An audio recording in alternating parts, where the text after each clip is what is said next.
YS Jagan ను అణగదొక్కడానికి కాంగ్రెస్ టీడీపీలు ఉమ్మడిగా చేసిన కుట్రలు ఫలించాయా? వారు అనుకున్నదేమిటి? అసలు జరిగిందేమిటి? వరుస ఎన్నికల్లో ప్రజా తీర్పేంటి? సర్వేలు చెప్తున్న అంకెలేంటి? వైఎస్ఆర్ కాంగ్రెస్ కు రోజు రోజుకు ప్రజా మద్దతు పెరగడానికి కారణమేమిటి?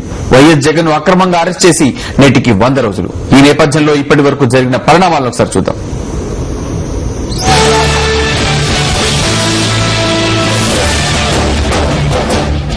జననేత వైఎస్ జగన్ ను లొంగదీసుకోవాలనుకున్నారు, కుదరలేదు. సిబిఐను ఆయుధంగా ప్రయోగించారు, అరెస్ట్ చేశారు.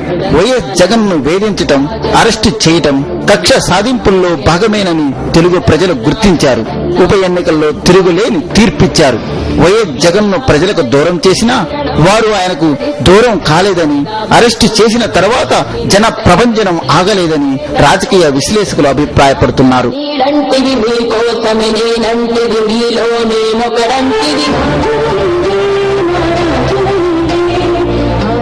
మే 27, 2012న వైఎస్ జగన్ ను అరెస్ట్ చేశారు.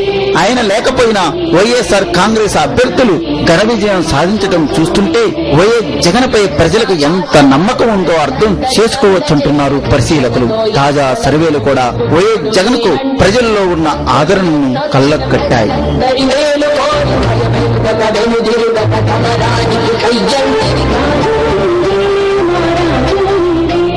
వైఎస్ జగన్ ప్రజల మధ్య లేకున్నా ఆయన ఆలోచనలు ఎప్పుడూ ప్రజా సమస్యలపై పోరాడుతూనే ఉన్నాయి. ప్రభుత్వ ప్రజా వ్యతిరేక విధానాలను ప్రశ్నిస్తూనే ఉన్నాయి. జైల్లో ఉండి కూడా ప్రజల కష్టాలపై, కన్నెళ్లపై స్పందిస్తూనే ఉన్నారు. ఇప్పుడు రాష్ట్రంలో నిజమైన ప్రతిపక్షం ఏదంటే ప్రతి తెలుగోడు దిక్కులు పిక్కటిల్లేలా చెప్పేది వైఎస్ఆర్ కాంగ్రెస్ పార్టీయేనని రాజకీయ విశ్లేషకులు అంటున్నారు.